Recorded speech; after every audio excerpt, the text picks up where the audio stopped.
कभी आप ब्रह्म मुहूर्त में जगे? जगकर देखिए, संध्या होने के पश्चात जब रात्रि का अंधकार सारे संसार को धीरे धीरे अपने अंधकार में निगलने लगता है, तो यही अंधकार ब्रह्म मुहूर्त में भोर होने से ठीक पूर्व तनिक अधिक काला हो जाता है। कुछ समझे? हमारा जीवन भी कुछ ऐसा ही होता है।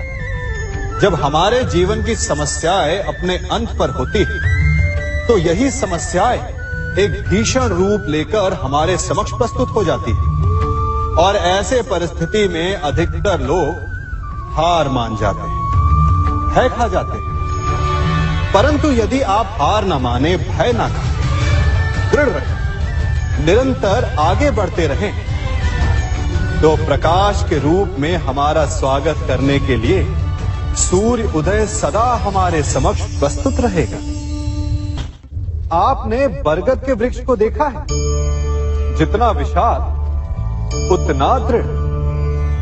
पतझड़ में वो सूख जाते हैं, परंतु दुर्बल नहीं होते, टूटकर गिरते नहीं। और उसके विपरीत दलदल में उपजे वृक्षों को देखिए, वो दिखने में तो बड़े होते हैं, पतझड़ आए या शीत सदा हरे भरे होते हैं, परंतु इतने दुर्बल होते हैं कि जलधारा के हल्के से वेग से वो गिर जाते हैं। परंतु ऐसा क्यों होता है?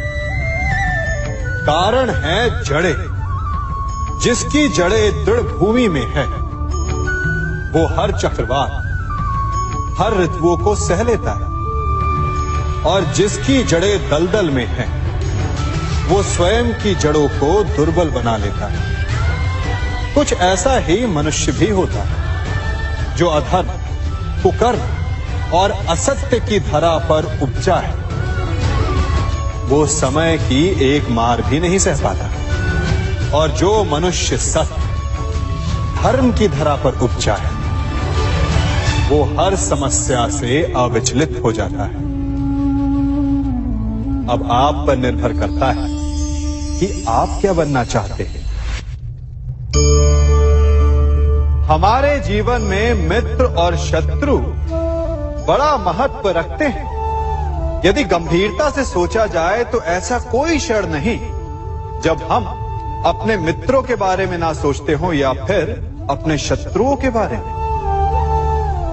हमारा हर कार्य या तो हमारे मित्रों के हित के लिए होता है या फिर हमारे शत्रुओं के अहित के लिए। हम हर स्थान या तो अपने मित्रों के साथ होते हैं या फिर अपने शत्रुओं के साथ। कोई नहीं चाहता कि उनका शत्रु प्रसन्न रहे। हर कोई अपने शत्रु को नष्ट कर देना चाहता है और ऐसा करने के लिए वो हर संभव प्रयास करता है। उसे आर्थिक, मानसिक और शारीरिक हानि पहुंचाने का प्रयास करता है। परंतु यदि मैं आज आपको ऐसा मंत्र सिखाऊं जिससे आप अपने शत्रु को सदा के लिए नष्ट कर दे तो, और वो मंत्र है मित्र बनाना। अपने सभी शत्रुओं को अपना मित्र बना लीजिए और आपके सारे शत्रु स्वतः ही समाप्त हो जाएंगे। मैं क्या कर रहा हूं? मैं दिए प्रज्वलित कर रहा हूं ताकि अंधकार को मिटा सकूं। अब आप कहेंगे कि इसमें कौन सी बड़ी बात है ना? परंतु इसमें महत्वपूर्ण बात समझने के लिए यह है कि मैं क्या नहीं कर रहा हूं, और मैं अंधकार नहीं कर रहा हूं। क्योंकि अंधकार को मिटाने के लिए प्रकाश का अस्त्र तो उठाना ही पड़ता है। बुराई को बुराई से नहीं, अच्छाई से जीता जाता है। अन्याय को अन्याय से नहीं, न्याय से लड़ा जाता है। क्रोध को क्रोध से नहीं, क्षमा का साथ लेना होता है। ठीक उसी प्रकार एक लोहा लोहे को काटता है, परंतु एक ठंडा लोहा ही गर्म लोहे को काट सकता है।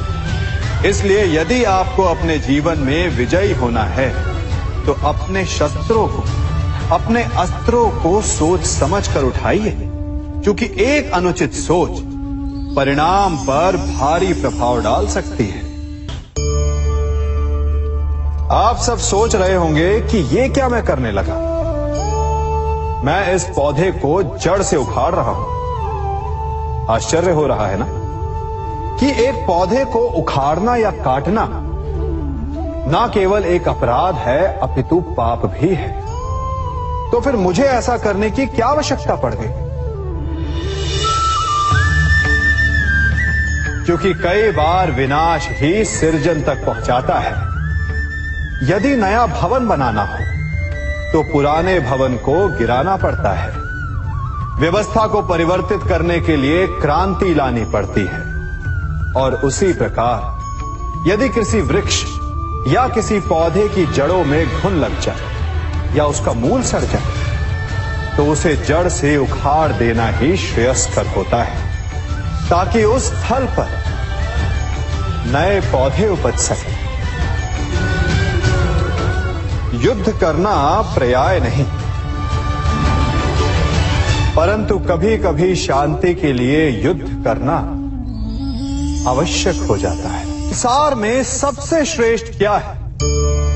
फूल या कांटे, प्रेम या घृणा, संपन्नता या दरिद्रता, मित्र या शत्रु?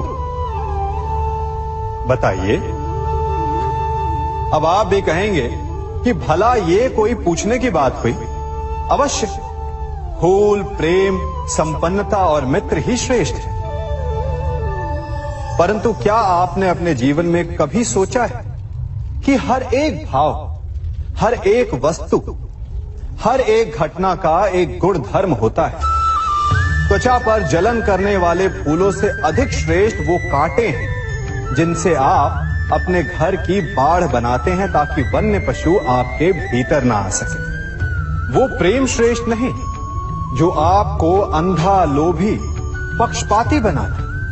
वो घृणा श्रेष्ठ है जो आपको नया मार्ग दिखाता। वो संपन्नता श्रेष्ठ नहीं जो आपको कृपण बनाता, मद्दांध बनाता। वो दरिद्रता श्रेष्ठ है जो आपको जीवन में परिश्रम करने की शिक्षा दे। कुविचार देने वाले, बुरा मार्ग दिखाने वाले मित्रों से अधिक श्रेष्ठ वो शत्रु होते हैं जो हमें जीवन का लक्ष्य दे दे। इसलिए अपने जीवन में हर वस्तु, हर भाव, हर घटना के गुण धर्म को पहचानिए और उसके पश्चात अपना चयन कीजिए। स्वर्ण। हम सभी को अपने जीवन में स्वर्ण से कभी ना कभी कुछ ना कुछ थोड़ा या अधिक मोह होता ही है ना? परंतु क्या आपने कभी सोचा कि स्वर्ण को प्राप्त कैसे किया जाता है? जब भूमिगत खदानों से स्वर्ण को निकाला जाता है तब वो एक पाषाण की भांति होता है।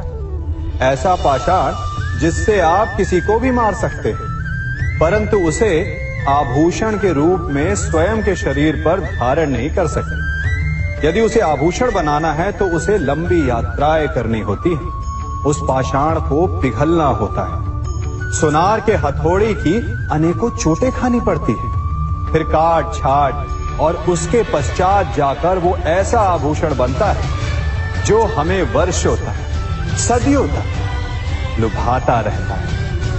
इसलिए यदि आपको समय पर विजय पानी है तो स्वयं के निर्माण पर समय देना होगा। हम सभी सुनते आए कि जो वीर होता है, साहसी होता है, शौर्यवान होता है, उसके समक्ष सारा संसार झुकता है। वीर भोग्य वसुंधर। परंतु वीरता है क्या? शौर्य क्या है? साहस क्या है? साहस युद्ध नहीं, वीरता विजय नहीं, शौर्य कभी ना गिरना नहीं। साहस किसी चुनौती के समक्ष खड़े होने का भाव है, तो वीरता उस चुनौती को उत्तर देने के लिए पूर्ण परिश्रम लगा देना है। और शौर्य का अर्थ है गिरकर फिर से उठने का साहस रखना, बार बार प्रहार करके वीरता दिखाना, निरंतर प्रयास करते रहना।